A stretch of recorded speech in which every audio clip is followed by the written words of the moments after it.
you're not making enough. You don't have enough music out, or you're not helping enough people, or you have a limit on how much you can get done. And this is probably the biggest deal for you, is if you are to a place where you are making music all the time and you're making quality music and you've got some out, probably the reason you're not to the place you want to be in music income is because you don't have enough out. And I talk about this all the time because you heard me mention make music first and then make quality and then quality second and then serve third and then fourth. We have to do more. We have to get more out. This is where I am right now. As a person who's been doing this for 25 years, this is where most of my contemporaries are who have been doing this for all this time. It's our battle every day. How do we keep all the plates spinning? How do we get more done?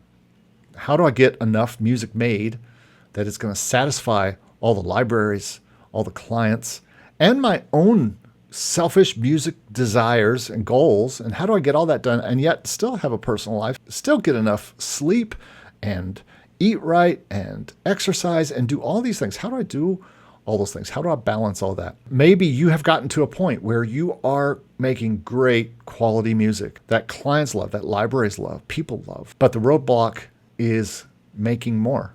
And ask anybody who is doing this now as a career. It takes a very strong commitment and schedule to do this. You saw lately on Jesse's channel, Steve McDonald, that guy works every day full time on a brief or a song that a library needs. That's all he does. And he works on 1 or 2 songs a day and really hits it hard. You have to think of it like that. It's your day gig. It's what you have to do if you're wanting to make a full-time living out of it. But let's say you're not even close to that. Let's say you have a day gig. Let's say you have another job. Or let's say you can't produce very fast and you really like to take your time. I get it. I like to take my time. That's why briefs are such a thorn in my side. Not because I don't like making the music, but because I just really like to hang on until it's just right. And it's hard for me to do that and serve people fast enough. And or I'm limited by how much money I have to spend on a project. And so I don't feel like I'm getting there. But let's say you don't do this for a living yet. You want to, but you don't. Well, then maybe what you need to do is really organize. Maybe you need to have a to-do list where there is just to-dos, and you're checking things off every day that you got things done. And every day you can see what you got done. It's the only way I get things done is by having my to-do list with me. It just takes organization to get this much. This is where the list comes in, setting aside time every day for music making, especially if you have another job. And maybe you need to set times. Let's just say you have the morning free. Let's say you get up at 8. From 8:30 to 9:30, I'm going to work on this song.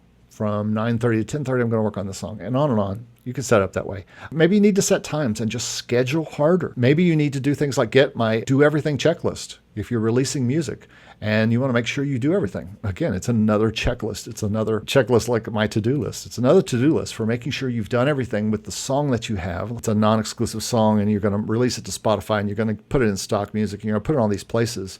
Well, then you need a checklist to make sure you do all those things. Eitan says, I make lots of music, but you can almost say I don't make music because I do nothing with it. It collects digital dust on my hard drive. This is probably going to become my new thumbnail for this video because this is exactly the thing. This is exactly the thing I'm talking about that people are not doing. It's not out. It's collecting digital dust on your hard drive. If you want more money, you have to serve more people, whether that's an audience or whether that's clients. You have to get more music out there. You have to pack more songs in music libraries, and you have to get more songs into the streaming services or play more gigs. It's common sense. If you just want to drag loops around all day or press on keys and hear evolving sounds, there's no problem with that. That's fine. Do it all day and enjoy yourself. But this is not going to make you music income. This is not going to pay all your bills, including rent, including all your house bills and your car payments and your groceries. It's not going to do that. That comes from making quality, honest to goodness music made by someone who has years invested in getting better and working with and for people who need your help and people that can help you. And I only can do that for people because I've spent the last 30 years doing that for people, building resources, learning how to play and use all the synthesizers and software and everything. I met and continue to meet and continue to work with new players, new engineers, new singers, and writing and producing thousands of songs. And I've been doing this since the freaking 80s, maybe even the 70s, late 70s. So you see, this is not a get rich quick scheme, but you can do this too.